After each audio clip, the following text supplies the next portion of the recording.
Olá, alma linda! Chegamos à última aula do nosso mini curso Despertar Espiritual. E essa aula é um verdadeiro divisor de águas nessa jornada. Ela ficou um pouquinho mais longa, né? Tem algumas aulas mais longas, mais curtas, essa ficou um pouquinho mais longa, mas te convido a assistir com o coração aberto e paciência, porque tem muita luz aqui pra gente absorver, né?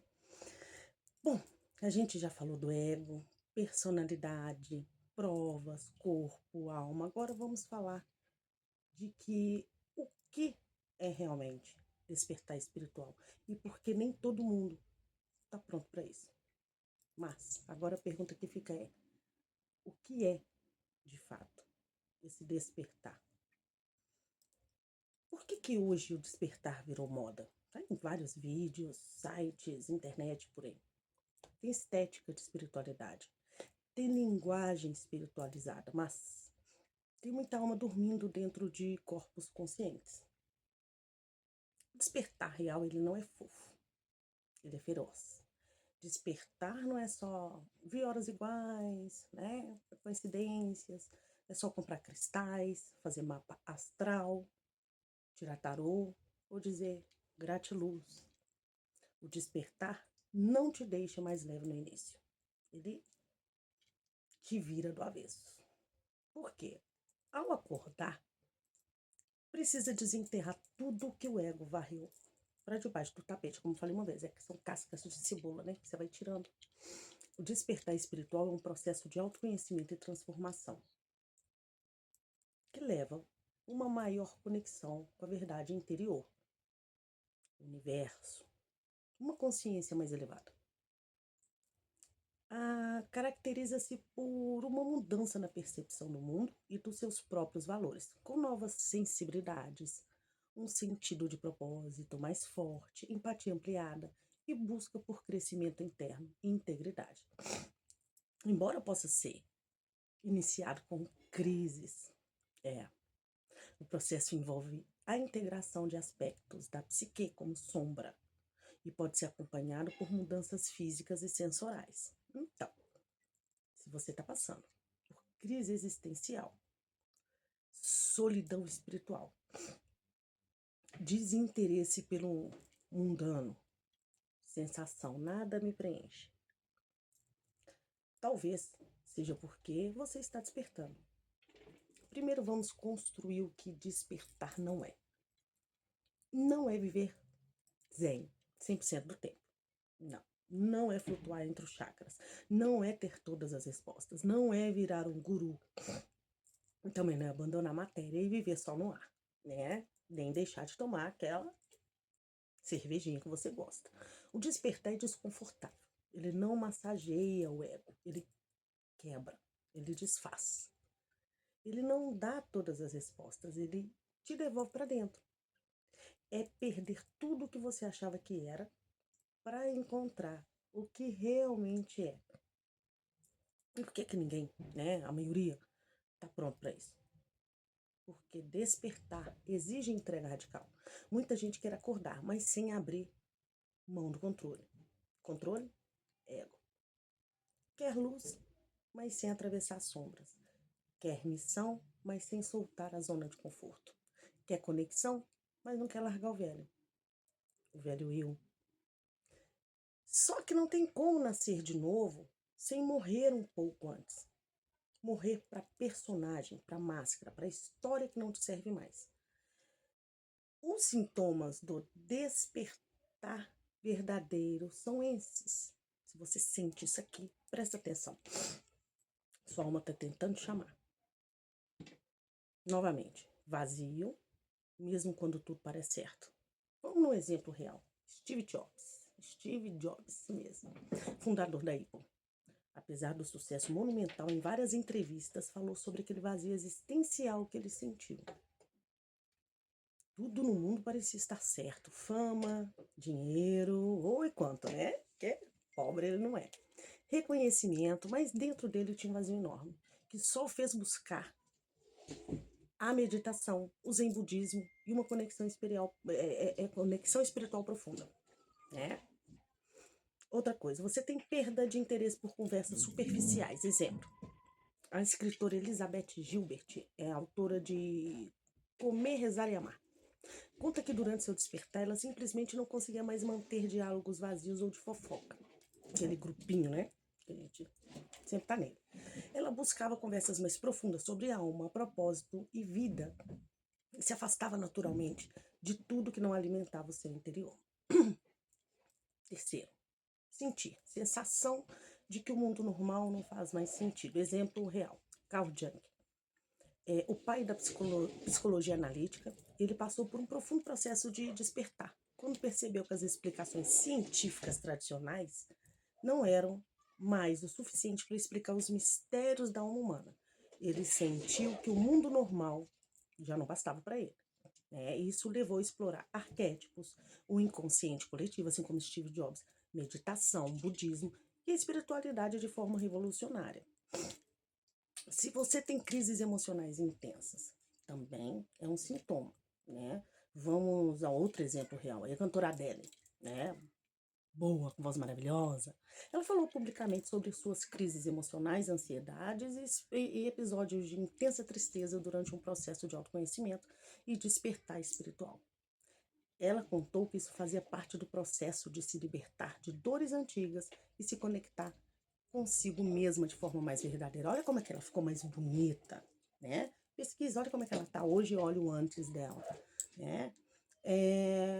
Outros sintomas, suas intuições ficam cada vez mais fortes. Outro exemplo real, a escritora e ativista Clarice Pincola Estes, conhecida pelo livro Mulheres que Correm com Lobos, muito bom esse livro. Ela sempre destacou a importância da intuição como guia da alma desperta. Ela contou que, durante seu despertar espiritual, sua intuição ficou tão forte que passou a confiar cegamente nela, mesmo quando às vezes parecia lógica, né, para nossa mente racional. A vontade de ficar mais tempo em silêncio. É bom, né? Isso é bom. O filósofo e místico Tolle, falei nele em outra aula, até mostrei. O livro dele fala que, depois de seu despertar, ele sentiu uma necessidade enorme de silêncio e solidão para integrar o que estava acontecendo. Ele diz que o silêncio é uma linguagem da alma. E o espaço onde o despertar se manifesta mais claramente, exatamente no silêncio. Outro sintoma, buscar por propósito real, além do dinheiro ou status. J.K. Rowling, autora de Harry Potter, passou por momentos difíceis com depressão e busca profunda por sentido na vida antes do sucesso. Depois ela conta que seu despertar espiritual trouxe uma clareza que dinheiro nenhum poderia comprar. O desejo dela de contribuir para o mundo de forma verdadeira e honesta cresceu imensamente. Muito bom, né? A percepção de que algo em você quer voltar para casa. Vamos a um outro exemplo real. O livro O Caminho do Guerreiro Pacífico, de Dan Millman, descreve essa sensação como um chamado interior muito forte para voltar para casa, que não é um lugar físico, não é nossa casa. É um estado de alma, de paz, de conexão e de pertencimento. Muitas pessoas vivem essa sensação, né? Relatam sentir uma saudade inexplicável de não sabe o que, como se a alma lembrasse da sua origem divina, da sua verdadeira origem. E o que acontece com você dentro, né, durante o despertar? É como se fosse uma parte antiga que morresse. E uma luz que estava adormecida começasse a se acender, né? Só que essa luz, ela não é igual à luz de uma vela. Ela ilumina tudo. As sombras, os medos, as dores, os traumas, as mentiras que você contou para si mesmo. Isso dói, isso cansa, né? Você começa a perder o que não te serve mais. Sim, amigos, padrões, lugares, hábitos. Mas sabe o que você ganha? Liberdade, inteireza, presença, propósito. E como despertar se manifesta? Vamos a mais alguns exemplos, que eu gosto de dar exemplos aqui, até para você pesquisar mesmo, isso é bacana. Na Bíblia, apóstolo Paulo. O caso clássico de um despertar espiritual intenso e repentino. Ele era Saulo, um perseguidor dos cristãos, até o momento em que teve aquela visão de Jesus na estrada de Damasco. Foi um choque profundo que mudou radicalmente o seu caminho, virando um caçador de fé para um grande evangelista. E esse despertar, né, na veia, veio de repente. E, de repente, tudo fez sentido para ele. O povo de Israel no êxodo. Quando o povo de Israel saiu do Egito, eles estavam presos, não só fisicamente, mas espiritualmente. Uma vida de escravidão, de ilusão. O chamado para deixar o Egito é um símbolo do despertar, da libertação da alma para caminhar rumo à terra prometida. Né? O despertar para uma vida mais plena, livre e conectada com o divino. Outro exemplo, da Bíblia ainda, João Batista. Ele é o precursor do despertar de muitos, né, chamando o povo para o arrependimento e uma nova vida, né? João representa o interior, a voz interior que cutuca a alma para acordar, preparar o terreno para algo maior. Vamos a alguns exemplos fora da Bíblia e na gnose também, né? Como essa aula fala de gnose, muita coisa aqui é gnose. Mahatma Gandhi. Gandhi é um exemplo clássico de alguém que despertou para a força do amor, da não violência e da verdade interior. Ele dedicou sua vida a uma missão espiritual de transformação social e pessoal, mostrando que o despertar é também um ato de serviço. Caso vocês queiram aí, pesquisar sobre esses nomes que estou falando aqui neste vídeo com vocês, vai ser interessante até para vocês aprofundarem mais. Outro exemplo, Ramana Maharshi, acho que é isso. É da espiritualidade oriental, mestre indiano que ensinava o auto-inquirimento para descobrir quem realmente somos nós, além do corpo e da mente. O despertar dele foi profundo e silencioso, e suas palavras inspiram quem quer transcender o ego. Essa foi a nossa primeira aula que eu falei do ego. Carl Jung, psicologia moderna, gente, essas últimas aulas, né, eu tô falando, né, do Carl Jung, porque ele é o pai da psicologia moderna. E é dos que eu preciso falar, né? E que caso vocês queiram também pesquisar sobre ele, né? Bem, apesar dele não ser religioso no sentido tradicional, ele teve experiências de despertar interior que levaram a explorar o inconsciente coletivo e os arquétipos. Ele uniu ciência e espiritualidade, mostrando que o despertar pode vir pela psicologia, né? A outra filósofa e religiosa, Simone Weil, Weil com W, uma filósofa francesa que experimentou um despertar espiritual intenso durante sua vida com uma busca profunda por Deus e por justiça. Ela viveu entre o sofrimento e a busca de sentido, trazendo à luz, né, a espiritualidade em meio ao mundo material. Tolle, novamente Tolle. Ele é autor do O Poder do Agora, que compartilha um relato pessoal de despertar súbito após uma crise de desespero, uma crise muito forte de ansiedade. Hoje ele ajuda milhões de pessoas a encontrar presença e consciência no momento presente.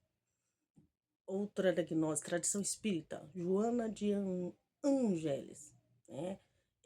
Espírito guia da psicografia, desculpa, de Divaldo Franco, que traz ensinamentos profundos sobre o despertar da consciência e o trabalho da alma na Terra. Temos também Valentinos e os gnósticos primitivos. O que eles ensinavam? Que a alma está presa dentro do corpo e da matéria no estado de amnésia e que o despertar espiritual é recuperar a gnose, ou seja, o conhecimento direto e íntimo da divindade interior.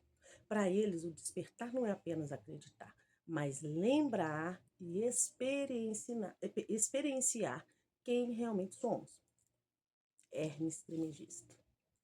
Outro assunto que eu quero compartilhar com vocês sobre o Hermes Trismegisto, mas isso é um pouquinho mais para frente, que esse é um assunto também bem profundo. Quem era Hermes? Uma figura mística da sabedoria gnóstica, né, que simboliza o despertar da consciência por meio do autoconhecimento e da harmonização dos planos espiritual e material. Seu ensinamento, conhece a ti mesmo, é uma palavra mestra para o despertar. Evangelho de Tomé. Esse texto gnóstico fala sobre o despertar. Jesus diz que o reino de Deus está dentro de nós e que só acordando desse sono interno é que podemos realmente enxergar a verdade.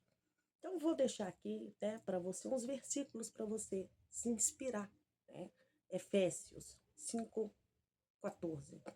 Desperta, tu que dormes, e levanta-te dentre os mortos, e Cristo te iluminará. Esse é o convite para sair da letargia espiritual, para abandonar o estado de sono e se permitir, né, ser iluminada pela consciência. Temos também o Salmo 119:18. Abre os meus olhos para que eu contemple as maravilhas da tua lei. O despertar passa também pela expansão da visão. A alma começa a enxergar além do véu das aparências. Então, minhas caras almas, o despertar espiritual é um chamado antigo que atravessa culturas e religiões. Ele está presente na Bíblia, na gnose, nas experiências de alma que decidiram sair do automático e viver a vida com consciência e luz. É um convite, né? Esse aqui é um convite para se libertar das sombras, da ignorância e se conectar com a centelha divina que habita dentro de cada um. Ações que o despertar gera. Orar mais profundamente com fome genuína da alma. Exemplo, Madre Teresa de Calcutá, que vivia em constante oração profunda. Mesmo naqueles momentos de dúvida, né, escuridão interior, para ela a oração era um alimento da alma, uma busca intensa por conexão com Deus e serviços ao próximo. Buscar Deus com sede, não só por hábito. Como seria isso? Bom, vamos a um exemplo primeiro. O apóstolo Paulo, após seu encontro com Jesus, não orava por rotina, mas como uma sede ardente de transformar vidas e se aprofundar na presença divina. Ele viveu uma busca incansável por entendimento e crescimento espiritual. Quando falamos em buscar Deus em sede, com sede, não só por hábito, é importante a gente entender algo fundamental. Deus não está lá em cima em nenhum lugar distante, nem aquele velhinho do cacetete. Deus está dentro de você, aí no seu peito, no seu coração, na sua essência mais profunda. Muita gente cresce achando que Deus é uma entidade lá longe, lá no céu, esperando a gente pedir algo, né? Ou então vai nos castigar com o cacetete, né? Mas, na verdade, ele é força viva que habita dentro de cada um de nós, a centelha divina que pulsa no nosso ser. Essa busca verdadeira com sede é aquela que parte desse encontro interno, dessa vontade sincera de se conectar com essa luz que já está aí, que já está aqui, né? Só que às vezes adormecido, né? Não algo externo que você precisa alcançar, né? Eu quero até preparar uma aula um pouco mais densa e profunda sobre isso, porque sei que não é fácil entender, né? Mas vamos tentar, caminhar passo a passo para desmistificar essa ideia, né? E sentir essa verdade no coração. Um pouco complexo o assunto, mas bem envolvente, né?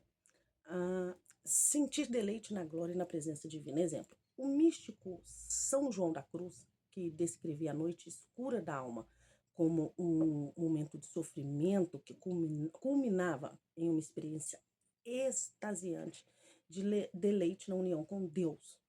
Né? Viver segundo a palavra, com renovação verdadeira. Vamos a outro exemplo. Gandhi, novamente, que alinhava suas ações diárias com seus princípios espirituais, vivendo uma renovação constante e fiel à sua verdade interior, né? E o que impactou o mundo inteiro. Despertar o desejo sincero de viver uma vida alinhada com o propósito sagrado. Vamos a outro exemplo, que é Clarissa Pinkola, falei dela, né? Que ao despertar sua missão, buscou viver de forma autêntica e ajudar outras mulheres a encontrarem a sua voz, a sua força interior. Né? Estou gravando uma aula sobre o sagrado feminino. O despertar espiritual não é só uma sensação interna. Ele muda nossas ações, nossa forma de viver e se relacionar com o mundo e com nós mesmos. Olha, esses exemplos que eu dei aqui de pessoas que, ao despertar, passaram a viver com mais autenticidade e mais propósito, né? É para mostrar que o despertar não tem um tempo certo, nem um jeito de acontecer. Né? Por isso que eu dei esses exemplos. O despertar ele é único para cada pessoa e pode se manifestar de formas muito diferentes. Né? Como uma experiência rápida e intensa, o clique súbito. Né? Apóstolo Paulo, ele teve uma transformação radical num instante quando teve aquela visão de Jesus no caminho para Damasco, né, que eu falei anteriormente, ou seja, foi um despertar avassalador que mudou toda a sua vida, um piscar de olhos. Né? A jornada ela é lenta e gradual. Exemplo de Buda, ele passou anos buscando a verdade, enfrentando dúvidas, fazendo meditações e tendo vários desafios no caminho até alcançar o despertar completo sob uma árvore. Né? Foi uma caminhada paciente, cheia de fases altos e baixos. Né? Também um processo contínuo ao longo da vida. Vamos de novo a Madre Teresa. Ela viveu um despertar constante, mas ela também enfrentou períodos de silêncio interior, de dúvidas profundas. Né? Para ela, o despertar era um caminho diário, com ciclos de luz e sombra, sempre buscando renovar a fé, renovar o amor. Mas é um ritmo único e pessoal. Né? Desses exemplos para falar que cada uma tem seu tempo. Algumas pessoas são relâmpagos, né, despertando rápido, outras são rios, fluindo lentamente, mas sempre avançando. Né? Tudo depende da sua história, das suas experiências, tudo que você viveu, né? E o que está pronta para enfrentar. Né? E vou ser bem sincera com vocês. Eu ainda estou nesse caminho árduo. Né? Não me considero desperta, longe disso. Eu estou tentando, né, me abrir, aprender, sentir essa luz que às vezes parece muito distante. E aqui, com vocês, eu estou aprendendo também. Né? Mas mesmo estando longe do despertar completo, eu continuo firme na caminhada, buscando, tropeçando, caindo, levantando, tentando compartilhar com vocês, né, o que eu aprendi e o que eu ainda estou aprendendo. Porque, no fim das contas, o despertar não é uma linha de chegada. Né? Não tem. Cheguei. Né? É uma jornada. E o importante é estar em movimento, buscando com o coração aberto, mesmo que devagar, mesmo que às vezes pareça que a gente está parado, que não caminha. Vamos ver alguns sintomas da mediunidade e manifestação do corpo e espírito. Quando a alma começa a despertar, a gente sente no corpo e na mente uma série de coisas bem intensas. Não é só colocar a cabeça, o corpo também fala, se movimenta, vibra, né? Você sente presenças invisíveis ao redor, como se estivesse conectando com outras realidades, outras dimensões. Às vezes a gente fica com medo por isso. Sono pesado demais, desmaios ou até aquela sensação estranha de estar desligado do corpo. Mudanças repentinas de humor, crises emocionais, choros que vêm do nada. Sensação de inchar, dilatar as mãos, os pés ou até o corpo inteiro. Isso é o seu corpo espiritual, perispírito, ativando, se expandindo.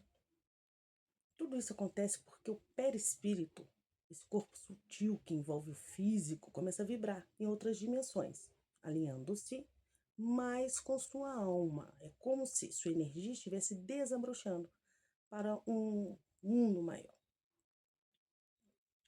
Vou te contar uma das minhas experiências, né? E já senti muita coisa, assim, no meu caminho para tentar, né? Ir despertando.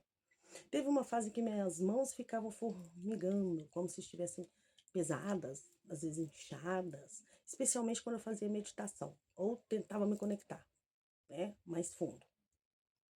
Um pouco assustador, porque eu não sabia o que estava acontecendo.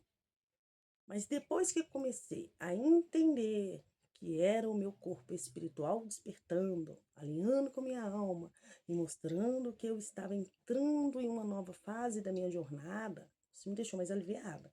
Além disso, que até hoje, eu quero ficar mais em silêncio, talvez você também queira. né? Mas na minha, buscando me conectar. Mas isso também ainda me deixa deslocada do mundo normal. E talvez o mais difícil, sentir aquela sensação de querer voltar para casa. Não como eu falei anteriormente, não como uma casa física, mas um lugar interno de paz, né? E verdade que parece que está longe, mas que eu sei que existe dentro de mim. Então, essas minhas experiências são minha prova de que o despertar não é linear e não é nada fácil, mas é real, é transformador. E a jornada que eu escolhi compartilhar com vocês, né, é essa. Mesmo que ainda esteja longe de um despertar completo, mesmo que vocês ainda não consigam entender direito, a gente vai chegar lá. Né? Então, estou aqui tentando me abrindo e aprendendo junto com vocês. E isso não acontece do dia para a noite, nem todo mundo sente do mesmo jeito. Mas quando acontece, é sinal de que algo profundo está mexendo aqui dentro da gente. Nesse assunto, vamos voltar à aula 4. O que tem esta aula 8 a ver com a aula 4? 7 corpos espirituais e as suas dimensões. Vou dar exemplos simples e até transformadores. Vamos voltar num desenho A Bela Adormecida. Vamos colocar os 7 corpos espirituais na Bela Adormecida. O despertar dimensional da alma. Vamos relembrar a aula 4 para a gente poder continuar. Na aula 4, nós falamos sobre o nosso ser, que ele é o quê? Multidimensional. Temos corpo físico, emocional, mental, espiritual e outros corpos sutis, todos vibrando em diferentes planos da existência.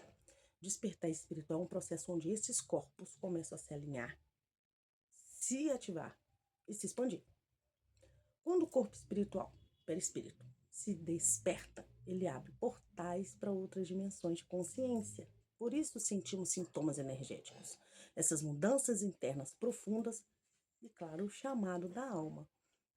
Despertar não é apenas mental ou emocional, é um alinhamento completo com todo o nosso sistema de corpos sutis. E sim, estamos todos nós em um sono profundo. Mas existe a hora marcada para despertar. Existe sim. Vamos relembrar aí alguns contos antigos, né? Que todo mundo conhece, como eu falei, mas talvez você nunca tenha olhado para eles com os olhos da alma. Vou até te convidar a assistir de novo. Né? Acho que você vai surpreender com o que esses símbolos, né, têm para revelar. Os contos antigos não são apenas histórias para crianças. Eles carregam sabedorias profundas, arquétipo da alma e mapas simbólicos da jornada espiritual humana. Por isso que tem esses desenhos. Tá mostrando. A gente não consegue enxergar. Né? Vamos aí o primeiro. A Bela Adormecida como metáfora espiritual. Quem nunca assistiu a Bela Adormecida? O conto da Bela Adormecida, embora pareça apenas uma fábula infantil, carrega um simbolismo espiritual poderoso. Ele fala, na verdade, sobre a alma humana esquecida na sua origem divina, presa nos véus da matéria, até o momento do seu despertar sagrado. Vamos tentar explorar essa metáfora aí com mais profundidade, né? Colocando o sono como esquecimento espiritual, porque eu falei, né? Estamos dormindo. A Bela adormece por um longo período, assim como a alma, quando encarna no plano físico. A alma esquece quem é, de onde veio e o que veio fazer aqui. Vivemos hipnotizados pela matéria, pela rotina, pelas ilusões do ego, repetindo ciclos e dores, sem perceber que estamos adormecidos. A Bela, ela dorme porque esqueceu quem é. Acorda só quando é hora de lembrar. O feitiço. Né? O feitiço é a sombra do ego. O feitiço lançado. A princesa representa as dores, traumas, crenças limitantes, padrões familiares e medos que, acumulados ao longo da vida, vai formando essa nossa sombra. E o que essa sombra faz? Bloqueia o acesso à alma. E quanto mais ignoramos esse feitiço, mais profundo o sono vai ficando. Vamos colocar o príncipe. O príncipe ali é a consciência crística. O príncipe que desperta não é um salvador externo. Como muito pensa, meu príncipe encantado. Não, ele representa o nosso eu superior, a consciência crística interna, que chega no tempo certo para tocar a alma com amor, com coragem e com verdade. O beijo que desperta é o toque da consciência. Então, o alinhamento dos 7 corpos espirituais. Vamos relacionar os 7 corpos espirituais com o processo de despertar da Bela. Corpo físico. O reino adormecido. Tudo para. O corpo físico, ele perde o movimento, a ação e a vida consciente. Esse é o símbolo da vida no piloto automático. Corpo etérico, corpo vital. O que representa? Um desenho, energia estagnada. A vitalidade da alma enfraquece, o jardim se cobre de espinhos, energia bloqueada. Representa doenças psicossomáticas e cansaço espiritual. Continuando o desenho, corpo emocional ou astral. São as emoções reprimidas. A princesa não sente. A alma entorpecida emocionalmente. Sem sentir, não se ama. Sem amar, não se desperta. Corpo mental inferior, as crenças. O feitiço foi lançado com palavras. Poder do verbo moldando a mente. A mente aprisionada repete padrões que sustentam o sono. Corpo mental superior. Ela indica sabedoria e discernimento. O príncipe vem com espada, discernimento e amor, verdade. É o eu superior em ação. Corpo causal, ou corpo da alma, a alma. O que ela é? Missão e propósito. Ao despertar, a princesa lembra sua essência e papel. O corpo causal guarda o propósito da encarnação. Corpo búdico ou Atman, que é a união com o divino. O reino desperta junto com ela. Quando a alma desperta, tudo muda. A luz da consciência se espalha e toca o coletivo. Então vamos concluir essa metáfora que eu estou falando desse desenho. Então, você não está dormindo por acaso. Mas o tempo do sono acabou. A dor, os ciclos, as repetições foram feitiços. Agora é hora de lembrar. Lembrar quem você é. Lembrar que você é a alma e não o papel que está vivendo. O beijo que desperta já foi dado. É a sua consciência te chamando. Assim como em A Bela Adormecida, Branca de Neve representa a alma adormecida também, que precisa passar por provações para se lembrar quem é e reintegrar sua luz interior.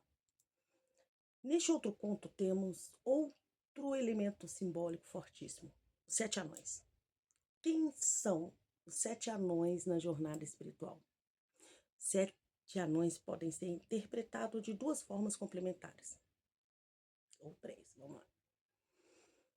Cada anão representa um aspecto do ser que precisa ser trabalhado, que precisa ser cuidado e integrado para que a alma, Branca de Neve, desperte de forma completa. Vamos a cada um. Anão, Dunga. Corpo espiritual representa a alma pura, que observa em silêncio, com inocência e calma interior. O anão zangado. Corpo emocional, o astral. Simboliza emoções reprimidas e feridas que ainda não foram curadas, refletindo a alma e a frustração interna. O anão dengoso, ele representa o corpo etérico, vital. Está ligado ao quê? A sensibilidade energética e a fragilidade vital, indicando uma necessidade de cuidar da energia vital do corpo. O anão feliz representa o corpo búdico, representa a alegria do espírito, a conexão profunda com o divino, trazendo luz e revelação espiritual. O anão mestre, a corpo mental superior que ele está representando. E o que representa isso? A sabedoria, a intuição aguçada. E o guia interior trazendo clareza e discernimento. O anão Atim está representando o corpo físico, reflete as reações do corpo, a saúde, os alertas físicos que precisamos observar com atenção. Anão Soneca. O anão soneca é o corpo causal, o corpo da alma. está relacionada à essência profunda da alma, onde ficam registradas as causas e efeitos das experiências vividas e base da nossa existência espiritual. Então, vamos nos aspectos psicológicos da personalidade. Os anões também podem representar parte do nosso psiquismo, os chamados eus psicológicos. A aula, né? Essa daqui nós estamos até dando continuidade, né? Ou subpersonalidades, né? A gente viu na aula 5. O impulso, quem é? Zangado. Sensível, o dengoso. O sábio, o mestre. O inconsciente é o soneca. O puro é o dunga. O alegre é o feliz. E o somatizador, o ratinho. A Branca de Neve precisa coexistir com todos eles, integrá-los, aprender com eles, porque todos fazem parte de quem ela é. Né? Claro, vamos falar da Rainha Má, o que seria o ego e a sombra. A madrasta representa o ego ferido, invejoso, controlador e destrutivo, que teme a luz da alma. Qual que é a luz da alma? A beleza da Branca de Neve. Ela tenta matar a alma através de 3 ataques, que simbolizam os perigos do ego. O espartilho, controle do corpo, representando o feminino. O pente envenenado, manipulação da mente. A maçã, ilusão da matéria, desejo e prazer corrompido. Todos esses ataques são tentações que nos afastam da alma e nos mergulham ainda mais profundamente no sono espiritual. Quero até ir um pouco mais a fundo nesse trecho da maçã, mesmo que esse tema mereça uma aula à parte. É que a gente pode pensar nisso depois. Jardim do Éden, a maçã, ou fruto proibido, representa exatamente essa ilusão da matéria, o desejo e o prazer corrompido. A tentação que afasta o ser humano da sua essência divina, da alma pura. Ao comer desse fruto, Adão e Eva simbolizam a queda da consciência espiritual para o estado de sono profundo, ou esquecimento da alma. Assim, o jardim do Éden é um estado original de pureza e conexão com o divino. E a maçã é o ponto da virada. A escolha que nos fez mergulhar na dualidade, na separação e na ilusão material. Essa queda é o início do processo de adormecimento espiritual, muito semelhante ao simbolismo da Bela Adormecida, como vimos aí anteriormente. Portanto, a maçã no jardim do Éden é um símbolo poderosíssimo das tentações que nos afastam do despertar, nos prendendo a ego, aos desejos e à ilusão da matéria, impedindo que a alma desperte para sua verdadeira natureza. O despertar. Né? Assim como a Bela Adormecida, Branca de Neve também morre. Ou seja, qual que é o morrer? Entrar num sono profundo e é despertada por um príncipe, o símbolo da consciência superior, que ativa o retorno da alma à sua essência. Quando ela desperta, abandona os anões e volta ao seu reino interior, mais madura, consciente e pronta para cumprir a sua missão. Então, a conclusão espiritual disso, Branca de Neve, é a alma que precisa se esconder do ego, se proteger na pureza dos aspectos internos, ou seja, os anões. Atravessar tentações, sombra, morrer para o velho eu, a maçã. E então ser despertada pela consciência maior, o príncipe. Os 7 anões são os guardiões dos corpos espirituais e da psique. Sem eles, a alma estaria perdida. Mas vamos também, né, ver o que eles representam, né, nos 7 corpos espirituais, os aspectos da psique precisam ser acolhidos e harmonizados no processo do despertar. Os 7 anões também podem ser vistos como arquétipo dos 7 pecados capitais. É interessante, né? As sombras da alma que, quando não reconhecidas e transmutadas, mantêm a consciência presa no ciclo do sofrimento. Por isso que a gente está na aula, né? A gente comparou aqui com a aula 4. Os 7 anões e os 7 pecados capitais. O anão zangado representa o pecado capital da ira, simbolizando a reatividade, explosões emocionais e resistência ao amor na alma. O anão soneca, tá ligado à preguiça, refletindo uma letargia espiritual e a procrastinação da missão de vida. O anão dengoso. O anão dengoso, ele corresponde à luxúria em excesso, indicando carência afetiva e uma busca por prazeres externos para tentar preencher aquele vazio interior que sentimos. Já o anão dunga, lembram? O que ele simboliza? A gula, manifestando compensações emocionais e desejos materiais desmedidos. O anão feliz representa a inveja inconsciente, demonstrando um sorriso externo que esconde a desconexão com o verdadeiro propósito da alma. O anão latim está relacionado à avareza, marcada pelo medo constante, controle e apego ao corpo e à saúde. E por fim, o anão mestre simboliza a soberba, que se manifesta como sabedoria não integrada, ego espiritual e vaidade do saber.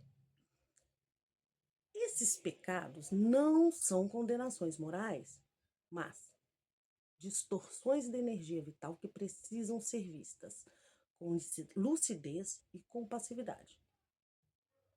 Quando integrados, se transformam em virtudes poderosas de cura. Essas sombras ou pecados, elas se manifestam em nossos corpos sutis e afetam diretamente nossa capacidade de evoluir. A ira, ela afeta o corpo emocional. A preguiça espiritual entorpece o corpo causal, ou seja, a missão. A gula e a luxúria drenam o corpo etérico vital. A soberba bloqueia o corpo mental superior e impede a intuição verdadeira.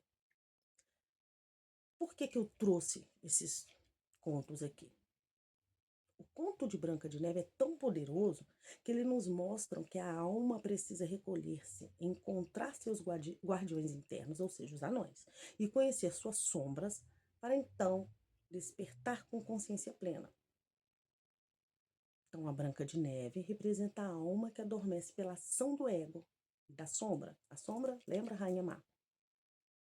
E precisa passar por um processo profundo de acolhimento de seus próprios aspectos internos, tanto luz quanto sombra. Os 7 anões são 7 corpos espirituais, mas também, como eu falei, pode ser visto como 7 pecados capitais, que precisam ser transmutados em virtudes para que a alma desperte de forma plena e se lembre de quem é. Então, quando a gente reconhece nossas sombras, integra esses corpos e silencia a voz do ego, o despertar acontece. Lembrando o príncipe, sua consciência superior já está na sua porta. Então, gente, só para descontrair um pouquinho esse vídeo aqui, vocês viram como é que eu tô mais bonitinha, né? Hoje eu até passei um batomzinho. Depois da aula, acho que foi às 6, né, que minha filha entrou no meio para poder me pintar, para me ficar mais bonita. Eu resolvi hoje até tirar os óculos, vocês viram, né? Aproveitando, gente, me desculpa, eu senti de não tirar do vídeo a minha filha, mesmo que um pouquinho descabelada, que ela tinha chegado da aula e tudo, entrando no meio, tanto que eu tava até com o uniforme ainda, né? Ela queria que eu ficasse pintada e mais bonita para fazer aula para vocês, né? E eu aproveitei e passei um batomzinho, apesar que eu não, né, não faço maquiagem. Mas vamos ao nosso fechamento, né? O despertar espiritual ele não é para qualquer um. E nem todo mundo está pronto para isso. Mas se você está aqui, sua alma está chamando. Sim. Está pronto para deixar morrer o que já não te serve mais? Está pronto para enfrentar a sombra e caminhar rumo à luz? Então, o caminho é árduo, mas a recompensa é a alma em paz. Chegamos ao fim dessa travessia linda que foi o nosso minicurso. Foram 8 mini-aulas, eu creio que tenham sido profundas, cheias de desafios, e quem sabe cura. Eu estou aqui para ajudar, né, a costurar, processar tudo isso, tanto em você quanto em mim. Nessas aulas a gente falou sobre ego, essência, os vários corpos espirituais, a alma adormecida, os erros psicológicos, as provas de vida. Talvez você nem tenha percebido, mas sua consciência foi abrindo um pouquinho. Cada dia um pouquinho mais, a cada encontro, a cada aula. Pode ser que em algum momento você se sentiu confuso, confusa, cansado, mexido. Isso é normal. Sinal de que algo dentro de você está se movendo. E isso é o quê? Cura acontecendo. Vou fazer um resuminho rápido. Aula 1. Entendemos que o ego, essência e personalidade não são inimigos, mas partes nossas que precisam se harmonizar para vivermos autênticos e inteiros. Na aula 2, conhecemos 3 corações, do ego, da personalidade e da alma, e como eles sentem e escolhem de formas diferentes.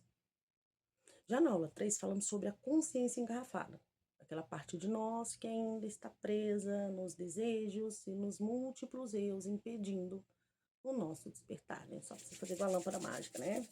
Bastante para sair. Na aula 4, né, que inclui ela aqui hoje, mergulhamos nos 7 corpos espirituais, entendendo que somos muito mais do que nosso corpo físico e que cada corpo guarda memórias e energias para serem curadas. Na aula 5, descobrimos os eus psicológicos, essas pequenas identidades que tomam decisões por nós e acabam nos afastando da nossa essência verdadeira. Na aula 6, vimos como o despertar da alma adormecida, né? Vimos o despertar da alma adormecida e tentar reconhecer os chamados sutis que a vida envia para gente. Na aula passada, a 7, conhecemos as 7 provas da alma na Terra e como cada desafio pode se transformar uma porta para a evolução. E por fim, né, nessa aula aqui, refletimos sobre o que é realmente o despertar espiritual e por que nem todo mundo está pronto ou disposto para ele. A sua alma está despertando e tem muito mais aí esperando por você, né? Mais profundidade, mais suavidade, mais verdade, mais alma, né? Vamos dizer assim. E para continuar essa jornada, vou mandar um vídeo especial com opções dos próximos mini cursos, temas que vão mexer profundamente com a sua consciência, provocar reflexões e transformar a verdade. Mas o melhor de tudo, vocês vão escolher qual será o próximo tema. Isso mesmo. Vamos interagir, gente. Vocês estão, né? Ficaram bem quietinhos, quietinhas, né? Acho que talvez por ser o primeiro mini curso aqui no grupo, ninguém se conhece, né? Mas agora eu quero ver você participando. Tô bem animada para essa troca, né? Eu quero muito até saber qual tema chama mais a atenção. Essa próxima etapa a gente vai fazer juntos, além das aulas, né? Que eu estou fazendo aí aleatórias, tá? Para vocês. Bom, de coração aberto, gratidão por caminhar comigo até aqui.